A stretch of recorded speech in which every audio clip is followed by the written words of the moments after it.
So hello and welcome to our show, The Awakening, on WGSN-DB, the Going Bold and Going Solo Network.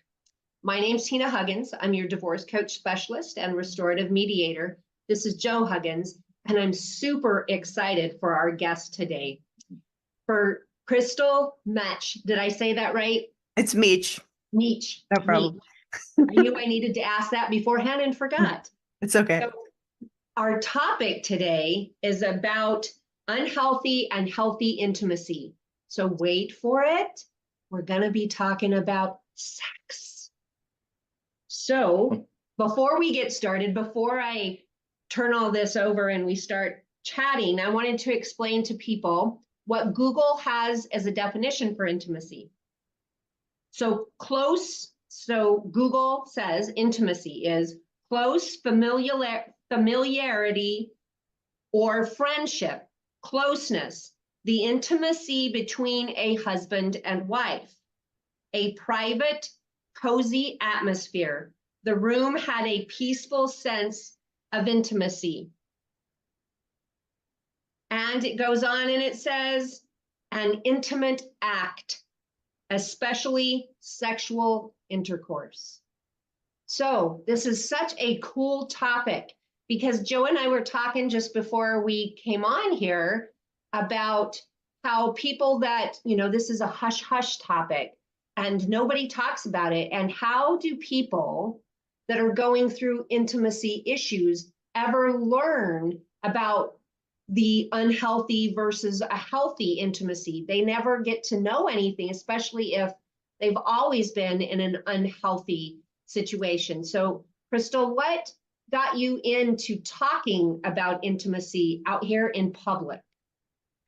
Well, I went through a very rough divorce, and I can definitely say in my previous marriage, I didn't really even know. I mean, I grew up where, we never talked about sex as a kid. Like my family, I didn't know anything about sex other than maybe what was in the school system and what I learned from high school. And that's not exactly the best education. Right? So I came into the marriage not really knowing much. And I definitely, I had that Christian background. So I was pretty much a cold fish, probably not the greatest sex partner, because I didn't really know what I was doing. And it wasn't until after I went through the divorce that I started to open my mind and I was like, what should sex be? Because it's the most intimate, sex is the most intimate relationship that you have with another. And Right. if you don't have a relationship with yourself first, then how can you have a relationship with someone else? So that's really the start of my program. And so I bring women back to their relationship to themselves, and understanding what they focus on is first the key. Because a lot of women, they don't even want to undress, like and so like I think a lot of women feel like, oh, I'm too fat, or, they have all these body issues. And so when they're going through that, they don't realize that they're seeing themselves through their filter. And a man, when you undress, the man has won a lottery. He doesn't Right, because care. we're visual people, Yeah. creatures. Yeah, like women have this idea of perfectionism, like my butt should look a certain way. Well, that's a construct in your mind. And like what he sees as your butt is different than what you may see. And so a lot of the first part of my program is really understanding what you're focusing on. And then the second part is the juicy stuff. Once you release that programming of, oh, I'm too fat, or, oh, I have this body issue, or, a man, I can't get close to him because I can't even get close to myself. Like, I can't look at myself in the mirror. And so it's loving yourself, and then he's the reflection of you loving yourself, is what I try to get across to women. And then everything else seems to fall in place. Then you're able to just let go. Mhm. And another thing is, a lot of women, they go into a relationship and they don't realize their boundaries. So when you have a first date, what is your boundary? Are you willing to hold his hand? And are you willing to say what your expectations are? Like, oh, when we have a first encounter, can I hold hands with him? Is that okay? And can you speak to that? Because a lot of women, they're just like, okay, we're going to go into this. And maybe they weren't really comfortable with that to begin with when it goes too far. So, I think a lot of women, it helps to write down what you want to go through and what your boundary is. Like, some women don't want to do anal sex. Well, that would have been nice to know for your partner before he ran into what's called a barbed wire fence. Mhm. Yeah.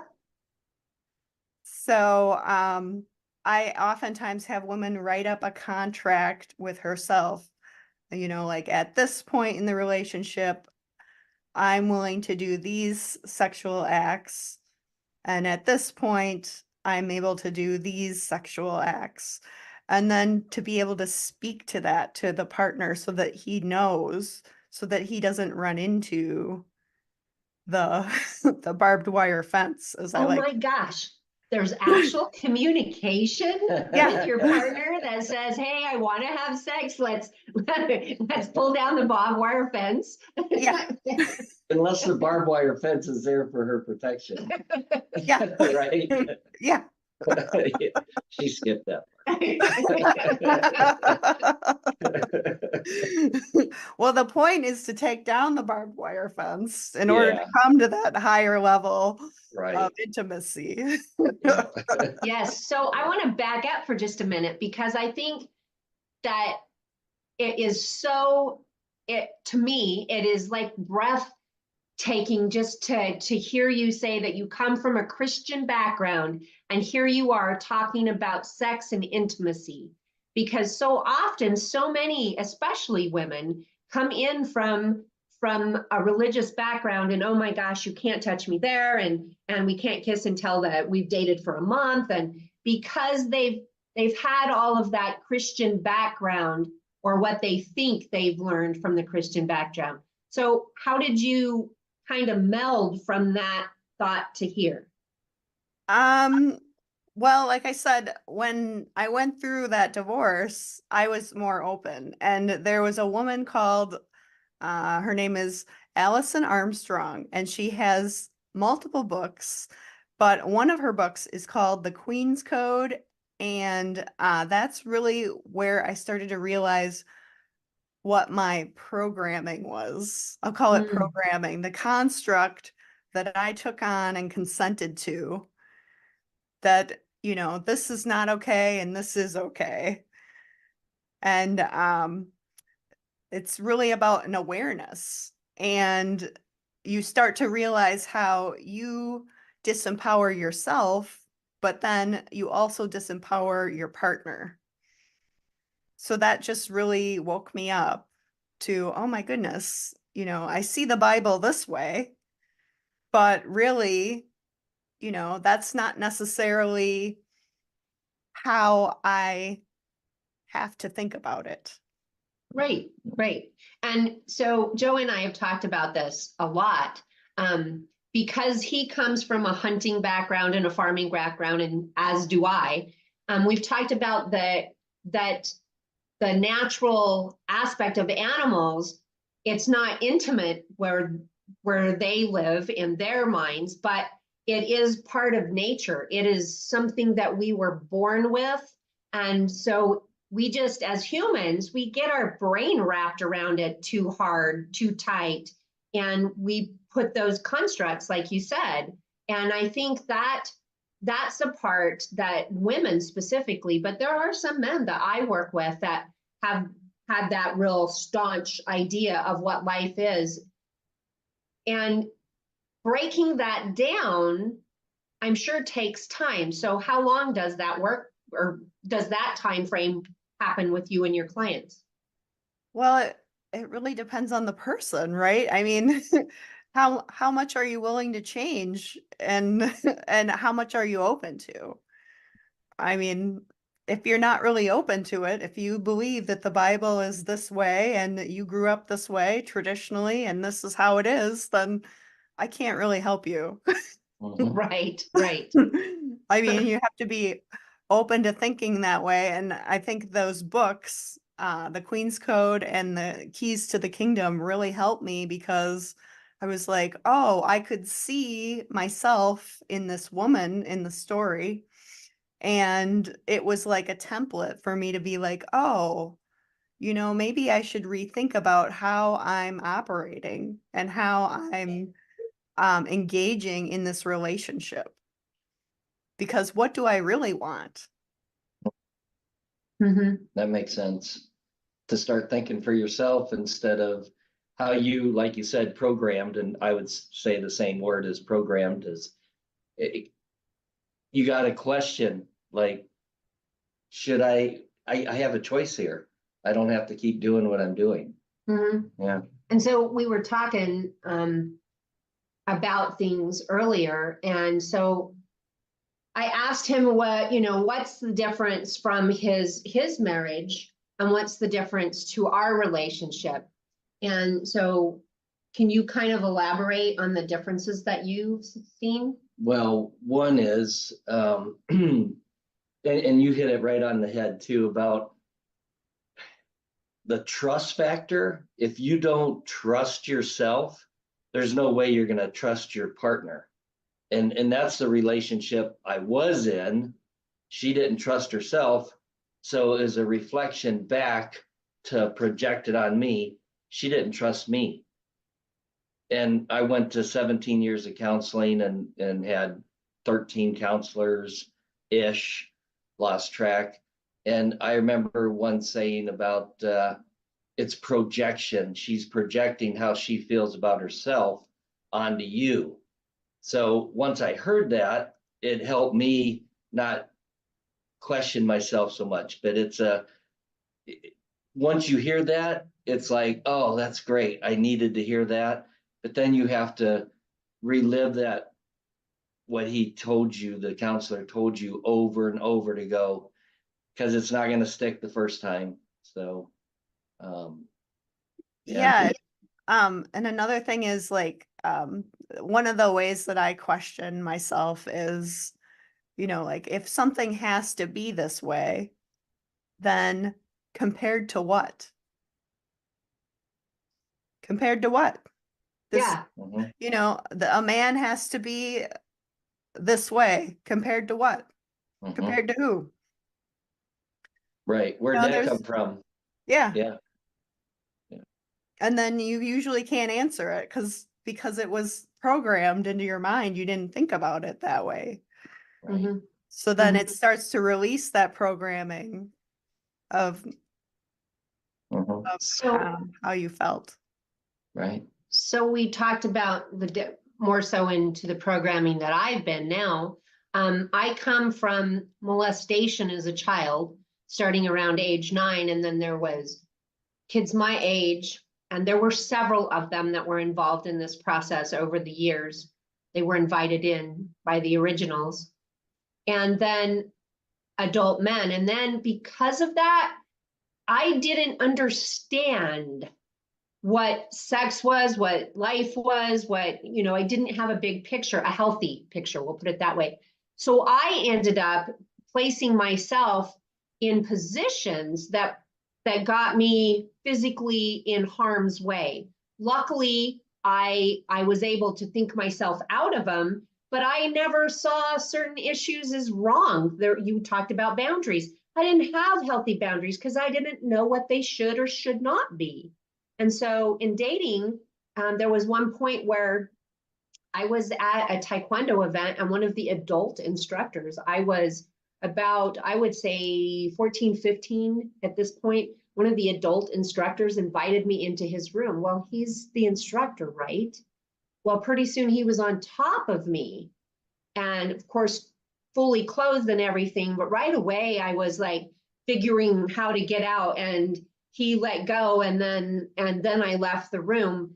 And to this day, that's probably the first time I've ever, I don't know whether I've told you I that. think you mentioned that, yeah. So probably you were the only one until now. And the reason is because back then I just didn't know what the boundaries were, what was safe and what wasn't. You know, adults, kids. Yeah, and you naturally, instinctively, as a woman and a young woman, a child, you want to please authority. I mean, an instructor is definitely an authority figure, or a father, or an uncle, or any of those people. You definitely want to please them instinctively.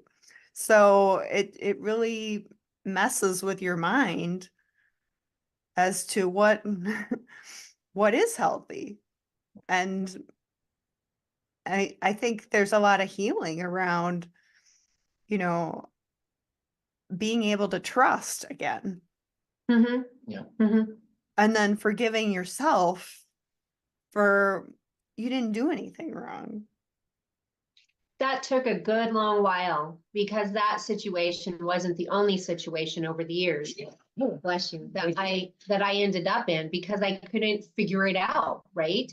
There was nobody. Mom was hush hush. You don't ever talk about sex, and she didn't have a healthy sexual beginning to her life either. And so all of that gets passed down from one person to the next person until we stop.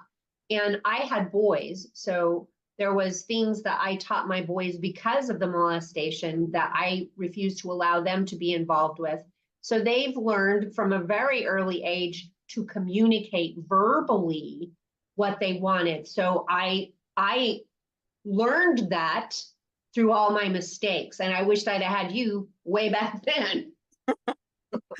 Well, I wish I would have had me back then too. I mean, like, would have been way funner. but here we are. I mean, talking about it and able to help others and, you know, like release some of the trauma around what we've gone through. Mm-hmm. And it's so healing when you do get to that point. And I mean, that's quite a journey to go through all you went through and then to have an intimate relationship now. And can you maybe speak to that? I mean, how different it is today versus back then. Well, for me, he's heaven to me. Wow. He and I have communicated just about every topic. You know, I mean, you opened the door a little while ago where you talked about anal sex. So we've talked about that. We've expressed what our likes and our dislikes are in a very safe, intimate space. So, you know, like Google had said, that space needs to feel warm and peaceful. And when we were able to communicate that early on in our relationship, it was warm and peaceful. Mm-hmm. And I think, you know, I can't speak for Joe, but I know that I can say he's my best lover of all time because he's open. He's open, and nobody has been open before. Right. No, I feel the same way. The first time I touched Tina's back, which is our first date, I knew she was the one. I could just feel it, you know. So we had a pretty open relationship from the first night. Our communication was just, we had a great time. Yeah. Yeah. This might sound like a no-no, but our relationship got so well, we talked so long that night, and he wanted to check. We lived about 30 minutes apart, and he wanted to check and made sure I made it home. So he jokingly texts and says, well, I wish I was with you. And I jokingly said, well, you could be. And he says, what's your address? And then he never left. So it's kind of a funny thing is that it was complete trust from day one, because he was able to communicate with me. Nobody else felt comfortable enough to communicate. Right. Okay. Which is I'm going to say a rarity from her past, my past, and then to have this date like 6 years ago with Tina, and to have an avenue that you could trust that quick from what we were through is pretty amazing. Mm-hmm. Yeah, so rare and so special. I mean, amazing. There's 5 words in the Queen's Code language, and it's provide, need, help, help, problem, and hero. So and I heard all 5 of those words in what you both just said, which is Good. rare. Yeah. It is You're rare. so rare. Right. It's I was excited to come into this topic because nobody wants to talk about this. I come in, I was an EMT instructor, and so talking about body parts and basic sex stuff has never been a problem. That's part of my problem. Why I ended up in spaces I shouldn't be, because I didn't see it was medical, all medical. I could talk about it, never realized that they were trying to jump over a cliff with me, and I'm just all medical. And so to have somebody that is open and willing to not just talk, but to teach your clients how to get to this point, that is like God's gift, especially to women. Yes, and what's great about it, and I'm sure you two can speak to this, is that it just keeps getting better. Mm-hmm. Yeah. As compared to before in previous relationships, which your experience might be relative, but before you saw the breakdown, now you're seeing it accelerate and go the opposite way. Mm-hmm. Mm-hmm. Right. And so that's when you know, because you're at that point in your life where you can be open and you can also see the other person. Mm-hmm. Like you're not seeing through the lens of your trauma. Mm-hmm. Yeah. And one of the things that as you're talking, I'm seeing, the word no is a word that, especially in my age group, is very tough for us to even say to our husband. And my mom and my grandparents it was way worse even for them. But I said no several times in my previous marriage, and it never mattered. I had to give it up anyways because that's what he wanted. And our sex life was robust for the fact that we had sex. My first husband and I had sex anywhere from 7 to 10 times a week. And that was during the course of about a 19-year marriage.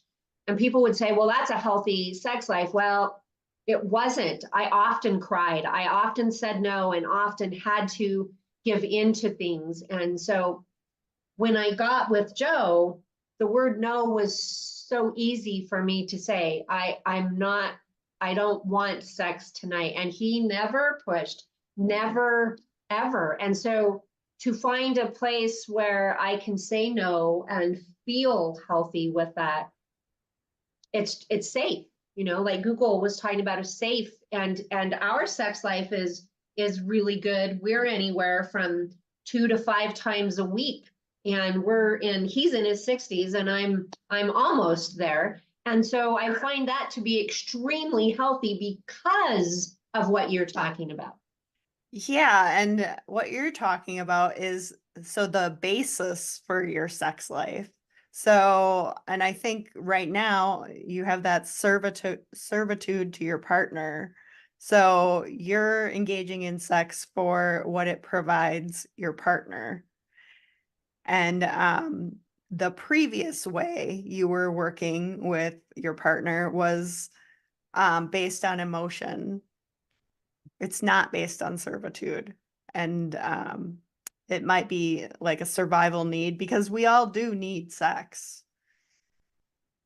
For sure. It's no different than food or shelter or anything else. We do need sex. And I know a lot of people feel like it's a plus one, but it's not. I definitely say that, you know, your life is thriving when you have sex, right? Just like food. Mm-hmm. Mm-hmm. And I have worked with people throughout my career period in coaching with people that their spouse just stops having sex. And I'm like, so where do you take a relationship where one just stops for whatever reason? A lot of times it's medical, but for whatever reason, they won't even take care of you. They just stop. And now you've got to live the next 30 years without sex. So can you talk to that? Well, it's gonna be I think it would be very hard because I mean sex is also about affection and attention, and it's not just about, you know, jumping on jumping on the horse. Right? There's so much more to it. And so if there's a way that you can find around it, that's probably your best bet if you still want to continue with the relationship. And if it's for a medical reason, you know, there's other forms of affection. And Mhm. I think you just have to get more creative. But for the person that still, for the one that can't have sex and then the one that still can, um, you know, they have to work through their feelings because they need that attention.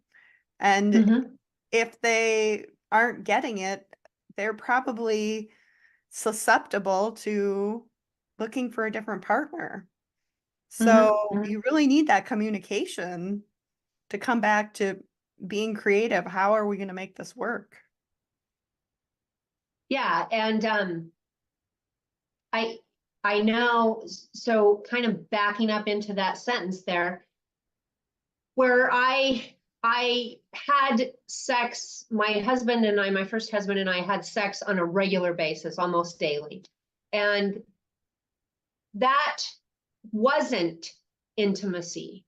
It wasn't a healthy form of intimacy. All it was sex, you know, and this takes me back into some of the writings of Men Are From Mars and Women Are From Venus, where he talks about sex as a form of a meal, where he talks about fast food sex being all for the man, just a quickie, get it over with, and then the meat and potatoes, which is kind of for both of the people. And then there's the gourmet meal, which is set up for the woman to woo her. And as you said, what you were saying there, I look back in my relationship, and stepping out of the relationship would be, for me, would be hunting for safety. Wouldn't have been at all for sex. It would have all been, I just need to feel safe because I didn't feel safe in my relationship. Okay. Yeah. That's so Yeah. deep. Like, Yeah, Mhm. there's so many facets to it. There's so much to it, you know, and I know that so many people, when they talk about the cheater, they blame the cheater for everything. And the cheater is, in most cases, not all, because I have family members that don't fit this statement, but they aren't stepping out for the sex. they're stepping out for either the intimacy, the safety, companionship. Some of them are seeking companionship, and they don't even know what they're seeking when they're out and about. They are just so starved for whatever that is. And so when you look back over trying to rebuild a relationship, maybe the cheater wants to rebuild that relationship, apologizes, and now they figured them out. Now they're coming back to figure out their relationship, and the other person shuts the door and refuses to date anybody for maybe years or forever because of that. Yeah, we're very creative in the ways that we suffer. And we don't have to, right? Right, Right. right. I love that statement. Creative in the ways that we suffer. True story. Yeah. Mhm. So, Joe, you were talking about some of that. You made some notes about some of the things that came out when we were talking, when we were trying to come in earlier. So can you kind of go over your notes? Okay, so this is maybe some redundant stuff, but we were just touching on what intimacy meant to each other, and I wrote some notes here. To me, it's a safe place, so that's redundant. So, definitely a safe place. And to me, it's where two people, lovers, can openly share. So you're free to share. Nothing's going to be held against you, and you can grow so much with that kind of relationship. Yeah. And then I put safe place again, so that must be really important to me, which I think everybody would want a safe place. Yep. And I'm touching on this again because you have to trust yourself, is what I put down before I talked, and you brought that up immediately about trusting yourself, and to be able to have an intimate relationship with your significant other, it definitely starts with yourself. And Yeah. I Go love ahead, go what ahead. you said. I love what you said about safe place, because I always say it's home. Mhm. When two people Yeah. come together, it's a home. Right. I mean, That's right. you feel Yeah. at home within. Right. Yeah, and so you get intimate, you feel safe, and now we're going to take it outside of the bedroom. But I can tell in our relationship, especially from Joe's side, and of course, I just followed him like a hungry wolf on this one, but he felt so safe that our communications in the bedroom opened him up for adventure outside of the bedroom, meaning that now he wants to travel to Mexico, and then he wants to go to Europe, and now he's just on the plane. We're all going, we're going. And those are things he would not have done had he not felt safe in our intimacy. So I can see how just in that conversation with intimacy, how it affects the whole of your life. It does. Yes, it affects everything. And it's because of what you're focusing on. Mm-hmm. So again, it goes back to those 5 words in the language of what you use. So it's provide. What am I providing my partner? And then 2, needs. What are my needs in order to provide for my partner? Help. When I need help, who's there? Mhm. And then problem. Men often want to solve our problems. So can we receive their their advice, basically? And then the last one, the hero. How is a man a hero in your life? Yeah. And all of that, I can show pictures in my mind after every one of those that you talk about. And so back in the book, again, Men Are From Mars, Women Are From Venus, he kind of talks about how a man is a fixer, and how the man, if the woman comes home and she's bitching and moaning about a coworker, whatever, he wants to fix it for her. And I've explained that to him. It's not always something I need fixed. It's just something I need to vent. Yep. Oh my God, did that. Like, let's make the men the fixers, because just about every guy I know is a fixer. So what is that about? It's hard for me not to fix it. It's really rooted in me to fix things. So Yeah, that's it a is. tough one. Yeah, and you're fixing just by listening to her vent, and then her Right. being conscious, I just need to vent. Mhm. So then, the communication there, and it's about her being able to receive and you being able to give. And that's, I mean, both of you give and receive, but people often are taught entitlement. So I'm entitled because I have this role in my life. And so then that's based on the past. Whereas if you're in the give and receive mode, then you're in the present moment. And that allows you to receive the present, the gift. Yeah.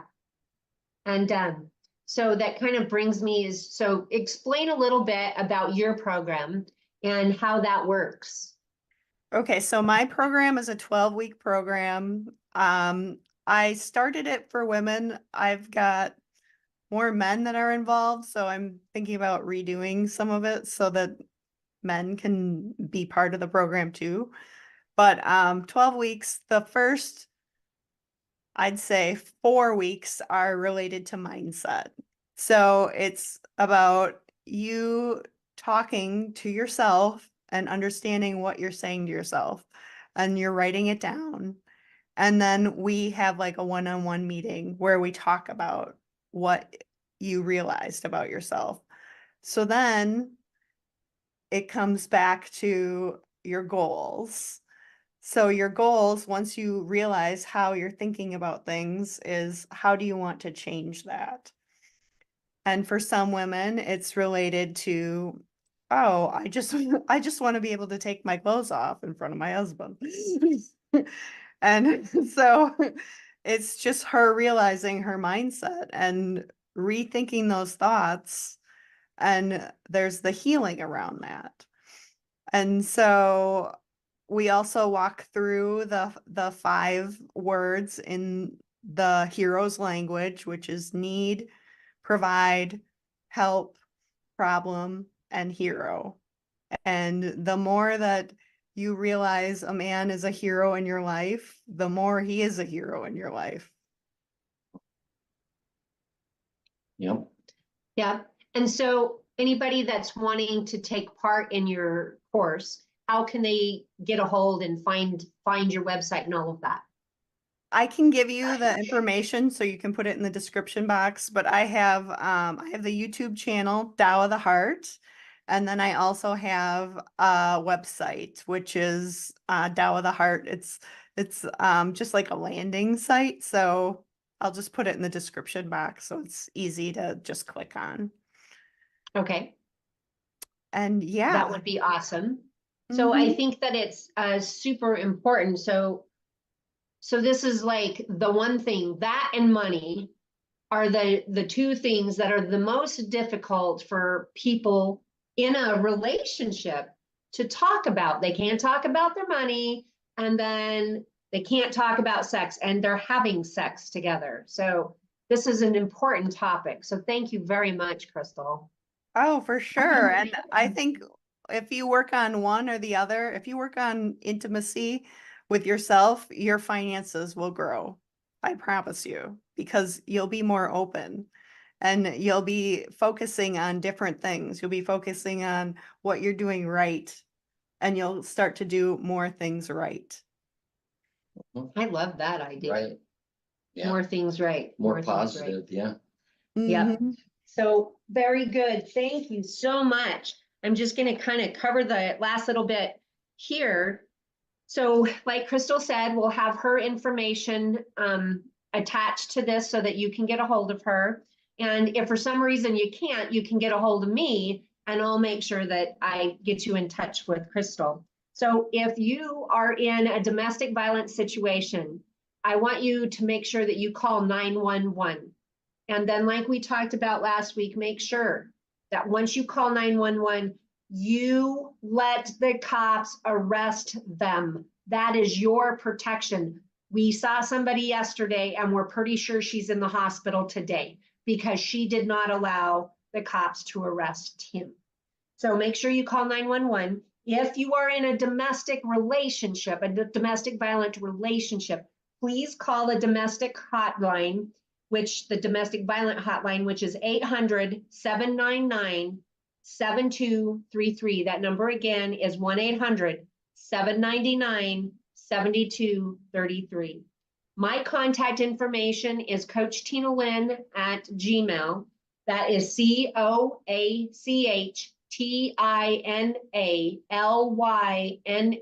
COACHTINALYNN@gmail.com. And my website is divorcecoachspecialist.com. And you can also reach me from there.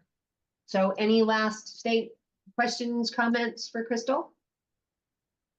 She covered really good. She did good. We're on the same track because my notes reflected exactly what you were saying. So Awesome.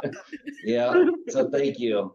Yes, and this is such a great topic that Chrystal, I most definitely will have you back periodically because the more we talk about this, the more it will help those who really need that. So I appreciate you from the bottom of my heart. Yeah. Is there I anything appreciate- else that you have to say? No, I mean, I commend anyone that's watched this, and certainly, I support you in your journey to heal. Yes.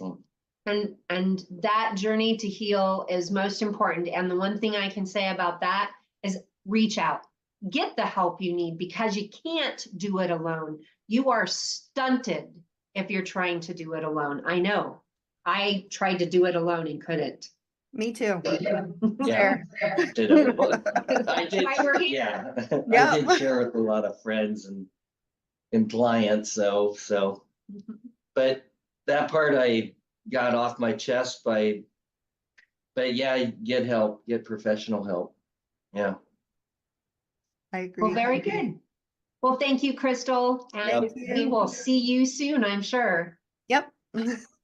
Thanks. Bye-bye. Bye.